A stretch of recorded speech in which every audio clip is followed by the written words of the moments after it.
Welcome back, everyone. Our next presenter is DMAN Brands, Inc. It trades on the OTC Pink sheets under the symbol DMAN and markets under the brand name Lucky Chief, which is a principal lifestyle brand and a pioneer in the research, cultivation, production, and distribution of cannabis and cannabinoids. Please welcome its CEO, Ian Dixon. Welcome, Ian. Hello, how's it going? How are you today, Anna? Great. We are thrilled to hear your presentation. So, Ian, the floor is yours. Awesome. Well, thank you first off so much for having me. It's been a pleasure getting to present and show everybody what we're bringing to the market here. I'm pretty excited because this has been a long time coming for me. I've been in this industry now over 10 years. And it was a switch because I'm not too traditional in that sense. I come from a banking background in commercial finance. So that's kind of where I got my start. I got my degree in economics and followed that into wanting to be a stockbroker and, did pretty well in those industries, but it wasn't my passion. I think my passion is numbers and driving verticals, especially vertically integrated companies. But it wasn't in the banking sectors. My passion has always been for cannabis. But unfortunately, back in the heyday, when I was doing really well and climbing my way to the top, I purchased a bank out of Tacoma, Washington. And when you get to the high-level banking and flying back and forth to the East Coast and working with Credit Suisse and Deutsche Bank and the big four, as they say back in the days, saying that you smoked cannabis was something that was cliche, I guess you would say. There was a stigma and still a stigma that we're trying to break. And why I entered this is because I thought there needed to be more people that had my background in finance and understanding how to increase, innovate products and drive revenue in order to increase shareholder stock price. So a lot of that was missing, I felt, from the cannabis industry. And 10 years ago, I woke up and decided that this was going to be something that I did for the rest of my life, a passion of mine, and breaking the stigma that cannabis is something that could not be sophisticated. And I'm going to walk you guys through this. I always kind of open up with a beginning here because I know everyone wants to get to the numbers and how we're going to reach some of these beautiful heights that I know are achievable. But behind all of this is a pretty intricate story. And what I always preach is education and experience, because whenever I'm an investor myself, so I understand what shareholders are looking for and investors are looking for when it comes to companies. And the biggest thing I always look for is the team behind, the company. So DMAN Brands is the company that is the parent company, let's say, that I'm the CEO of. And underneath DMAN Brands is a brand that I created called Lucky Chief. And Lucky Chief has been in the market now for about 5 years. It's had a interesting cult following. It's weird when a brand is created and it just kind of takes on. The cannabis outlet is something that's rather new. We've decided to go into a retail sector to support some of the cultivation and manufacturing and distribution that we're doing.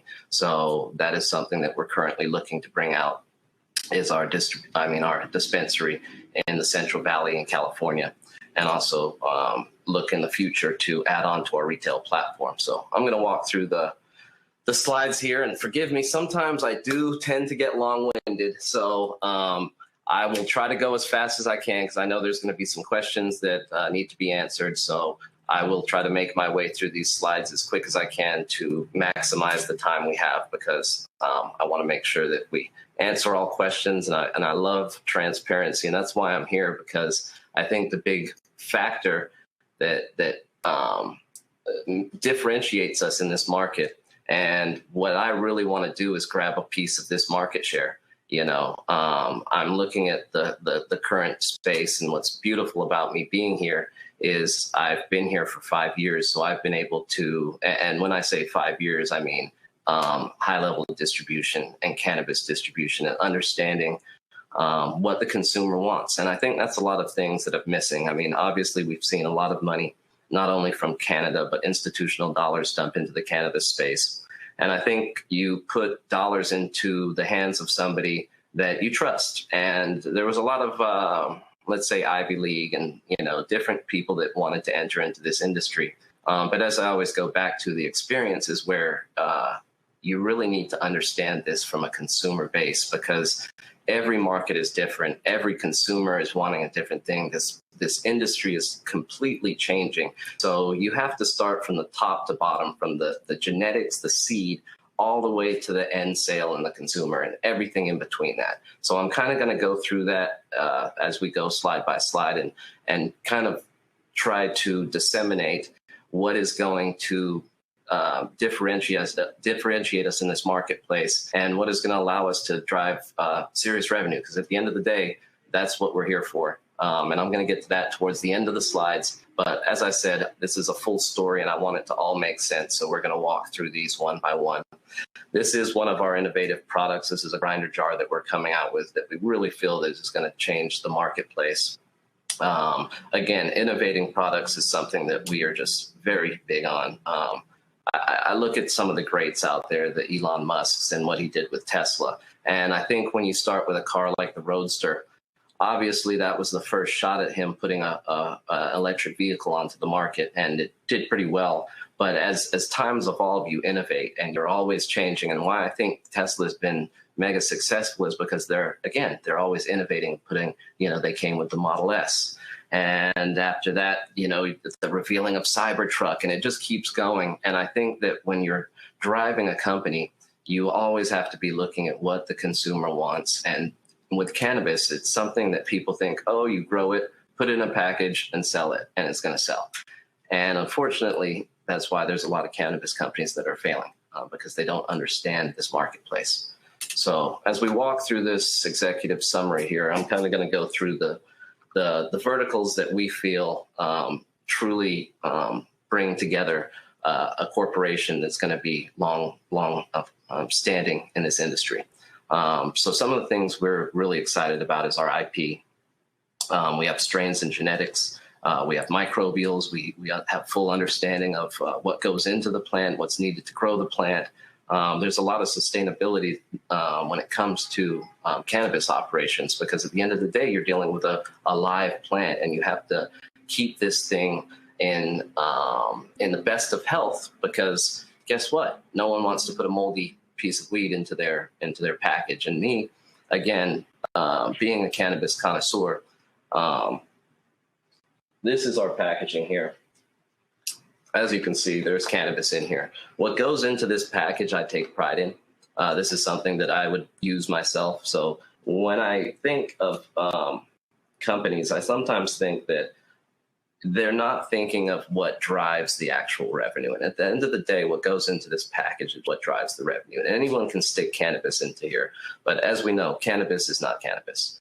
We're working with our own genetics. So I've been lucky enough to, for the last 10 years, understand genetics from a seed breeding level, and retained a lot of unique genetics within the Lucky Chief house, I guess you would say. And we've been doing unique boutique strains and crossbreeding and genetics for a long time, which is something that's going to allow us to differentiate ourselves in this marketplace. Because again, if you're putting the same cannabis in the same package as everybody else, then you're missing a huge advantage that you can be having. But again, a lot of people aren't innovators and understand this industry. What we do that I feel separates us, again, as far as innovating, is we've innovated something that goes in every package with our cannabis, because we believe that we do this for people that enjoy smoking and natural. So we do an organic, this is what we call honey dipped hemp paper, rolling papers. And one of these goes in every package, as you can see. It's in the package there.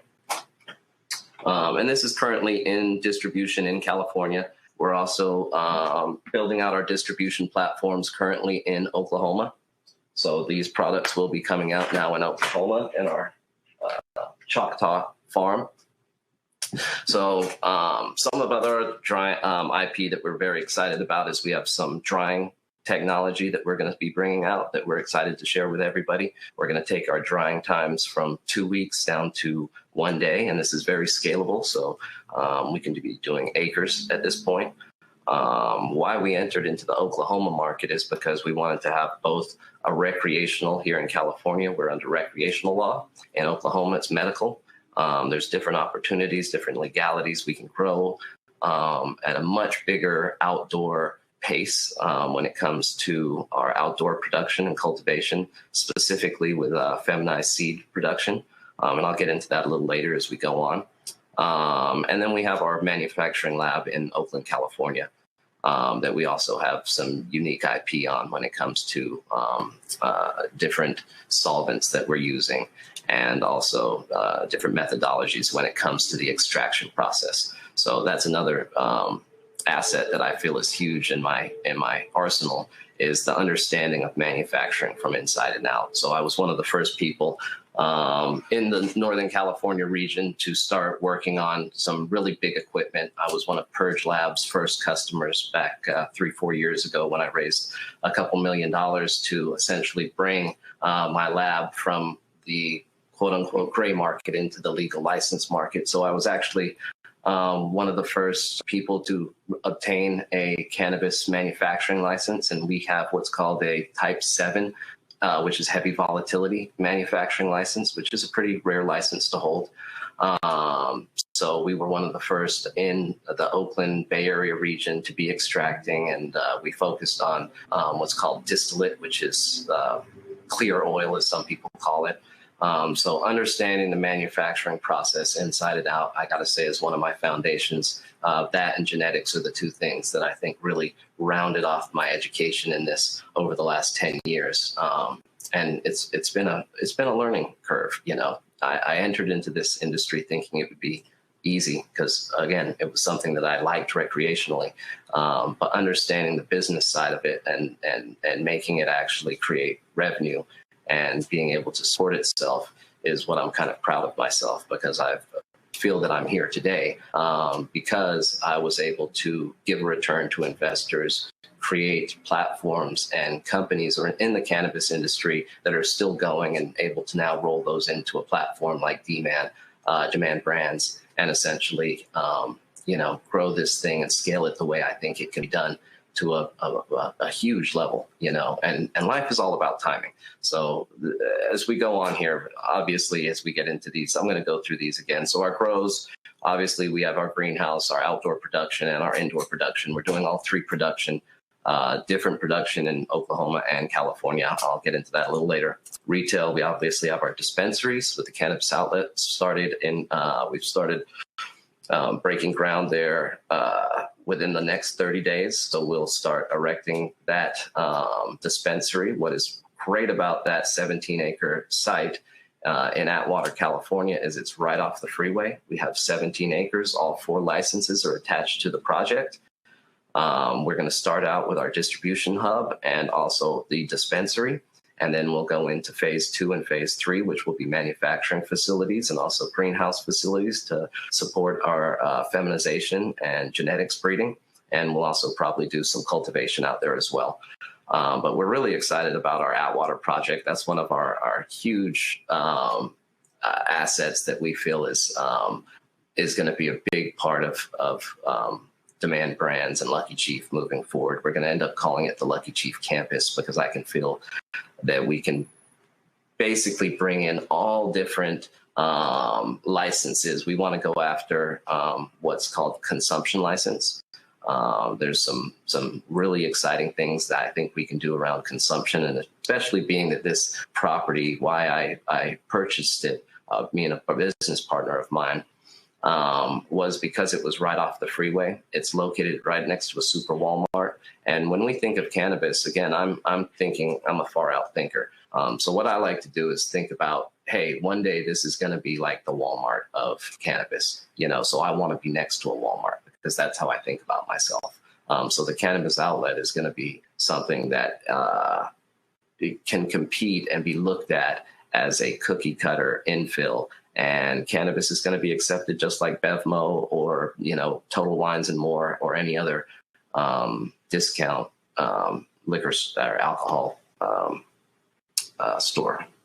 So essentially, we're really big on real estate. I have a huge background in real estate development and, again, commercial finance. So I think that's another huge aspect of this business, that my real estate is always supported by businesses. So that's something that we look for when we move forward. We want to acquire more real estate. We want to acquire the real estate around the dispensaries that we end up purchasing. So that is something that is always I'm looking at to add on to our assets in order to increase our market share. And then the big thing, we're really, I call it the cool factor. So I think half of this thing is growing great cannabis and innovating and making sure that the consumer always has something that is sought after. But I think that what supports it, and I always got to go after companies that I look up to, because there are companies that are doing great jobs. Maybe they're in different sectors, more in the urban market, but Cookies is one brand that I always look up to, because there's two things that they've understood, which is the power of genetics. They control genetics, and they control their merchandise. You know, the Cookies merchandise is pretty big. And I feel that with us being a lifestyle brand, it can definitely be something that we focus on in the future, is our merchandising. Right now, one of the big products we're going to use as merchandise, as I was saying, was this grinder jar that we're coming out with. So we're probably going to end up selling this on the website as a product that you can buy without cannabis in it, because I believe there are people that want the merchandise, the t-shirts, the hats. And, you know, I'm one of those guys. I've worked in different sectors with celebrities, athletes, entertainers. And I believe that if you put the right guy in the right shirt and, you know, put a nice marketing play behind it, there's a fifth vertical there that we have with revenue. That's not something that we're currently working on, but we do have plans in the future to really focus on some of our merchandise and build out our apparel lines. So let me go through to the executive team now, because as I said, I kind of went through my background. Obviously, I am the CEO and take pride in that. You know, I really believe that I created this brand. You know, DMAN Brands was something that I believe is a platform and a vehicle that will allow us to scale and get to the level that we believe we can achieve. And I brought along two very valuable people that I've known a very long time in this. Trevor Norbaum as our CTO, because as everybody knows, we're in the technical age and half of everything is in the field. And then everything is taking pictures and getting that content out to people via the internet and social media. And Trevor is just, I'm not going to go into his background. I've supplied his LinkedIn information on our website and different portals, so feel free to go and check his background out. And again, our Chief Agricultural Officer, Jonathan Ditto, 20 years experience in this, from cannabis to hemp, seed breeding to distribution platforms. One of the most amazing people that I've met in this industry over the course of my time in it. So wanted him to join because I've just seen the level of business that he can do. And I like guys that, drive $1 million numbers. So both of these gentlemen have the background and have worked in huge corporations, driven huge numbers. And that's something that was very much a value to me. So they're coming along for the ride. I'll kind of skate through these cannabis industry statistics because, again, I think everybody knows these. I always put them in there because, again, this is what we want a piece of, right? We're right here. And I'm looking at these numbers, and this is easily achievable to get a slice of this pie. I'm looking at where this can go in 2024. It's a no-brainer to me. So again, I'm going to go through this. I just put these in there so people can see that, again, this is what we're looking at to get a chunk of. And this is a slide that I put in because I wanted people to understand that a lot of money is entered into this space. And anybody can go buy a greenhouse, go hire some grower, and throw some cannabis plants up and cross their fingers that they harvest it and don't get robbed or ripped off by their consultants or whoever they've hired to be in there, because they don't know what to look out for. They don't understand the pitfalls, and they don't understand they're dependent on going and buying clones at the end of the day, right? Let's just say it. So where we are in this space is we create our own genetics, right? And I'm not going to go deep into this because, again, I could talk for 30 minutes just on seeds and genetics. But by me being in this industry, the amount of time, I've come to a place where I've realized that you have to find the bottom. You know, when I was in banking, the bottom was secondary marketing and bundling your own paper and taking that to the East Coast for a spread. And in this industry, you have to find the bottom, which is genetics and seeds. So when a seed is sold, and I want everybody to do this that's interested in genetics, because I'm one of those guys where I always look for the best dollar, right? I think it's my natural, again, when I was a financial planner, I would look for the companies that made the most money. So naturally, when I went to running my own company, I looked for things that make the most money. And when I got into cannabis, I started to try to understand why everybody was making so much money with seeds, but yet it was something that nobody chased. Why was nobody, again, if we look at sophistication, there was sophisticated extraction, there was sophisticated cultivation and greenhouse technology, lighting technology, talk about it. But when it came to the genetics, I think that the technology had not caught up with the regulation, because a lot of this technology is coming out of universities now. And what we've been lucky enough to do is put ourselves in a position where we have collected a great seed bank and a genetic play that we're coming out with that is going to allow us to not only increase the dollar amount we can charge for our product, but have people come out looking, and now we're the supplier of the clones. So you always wonder, who's the guy supplying the clones to these guys, and how much do those clones cost, by the way?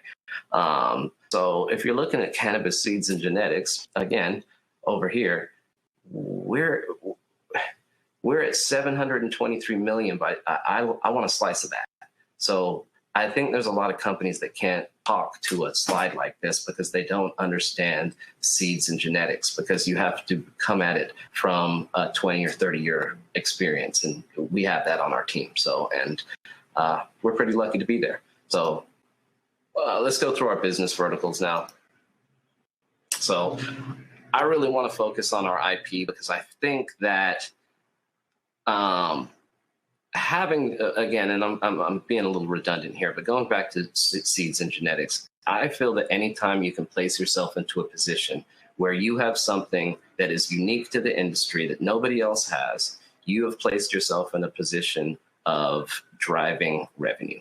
And that is always, a CEO, going to be my main focus, is driving revenue. And when you put yourself into a position of being the only person to have something and being sought after and creating and innovating products that the consumer wants, and all of a sudden, what I always try to do is get the consumer to ask for the product when they go into the store. I want people asking, hey, do you have Lucky Chief? Do you have those hemp rolling paper? Do you have the grinder jar? Do you have, these genetics? That's what you want people doing, and essentially it takes off, and I think it can take off at a huge level here, and that goes into our grow operations. So right now, our focused acquisitions here in California are to take over a grow operation.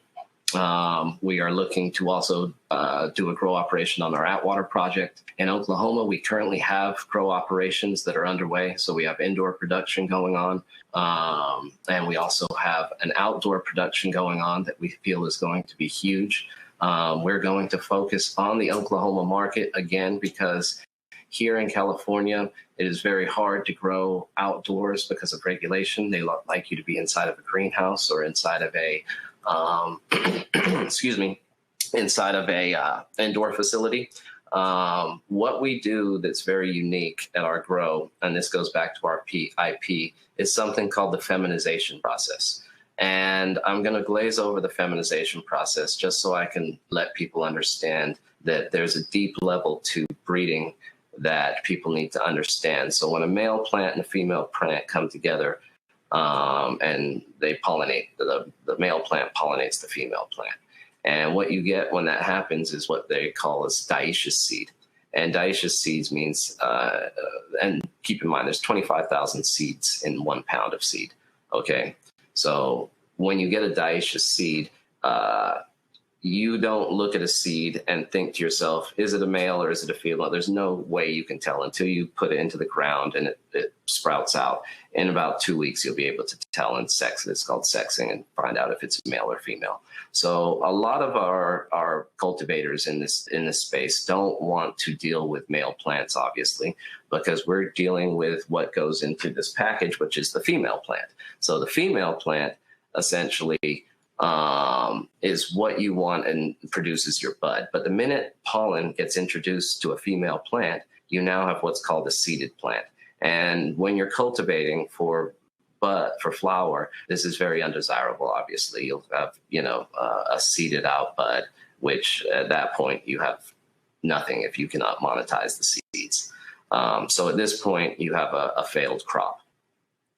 What we do, and what is pretty unique, is we do two ways to two revenue streams that we've created out of cultivating. So we grow for flower, and then we also grow for seed.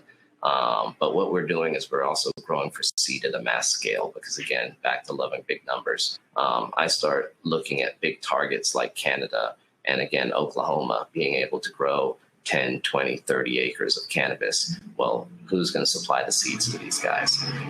So we grow something and specialize in what's called autoflower genetics. We also have full-term genetics.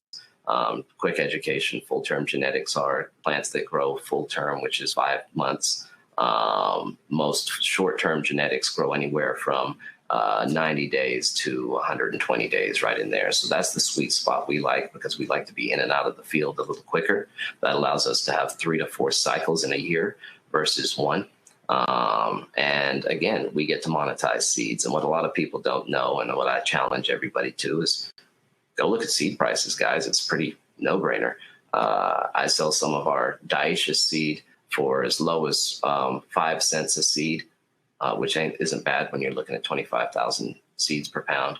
And I sell our feminized seeds sometimes upwards of $1 to $2 per seed. So again, the numbers are in genetics, but you have to have your exit strategy down. So when we look into anything that we're going into, we identify exit strategies before we look to start any harvest. So in Oklahoma, what we're doing is we're identifying exit strategies, both internationally and domestically. And we're growing feminized seed at a pretty large scale. We're going to start out with 3.5 acres. We feel we can scale that up from there and do multiple locations. But again, when you go into a region, we're very safe. We've learned the hard way that you don't go big, and again, 3.5 acres is going to produce a huge amount of revenue. So let's keep moving here. Ian, I got to jump in because we are at time, but definitely want to. Yeah, I know.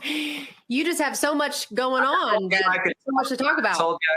Oh my gosh. I know. It just went by too fast. But hey, lucky you, we have more conferences coming up in the future. So we would really love to get you back on so we can hear more about you and save some time for questions, because you've got tons of questions and we will send them to you so you can answer on your own time. But please come back and we'll get some. I must now. Q&A. I told you I'm a talker, so I apologize. Was not able to get all the way through the slides, but I would love to come back and finish out, because my passion for this industry is just undeniable. So thank you so much for having me, and it was a pleasure. Great. Well, it was a fantastic presentation. You know what you're talking about. So we look forward to seeing you at our next conference. Awesome. Thank you so much. All right. All right. And everyone, remember, as we transition to the next presenter, there's going to be a quick break, but don't go anywhere because we're coming right back.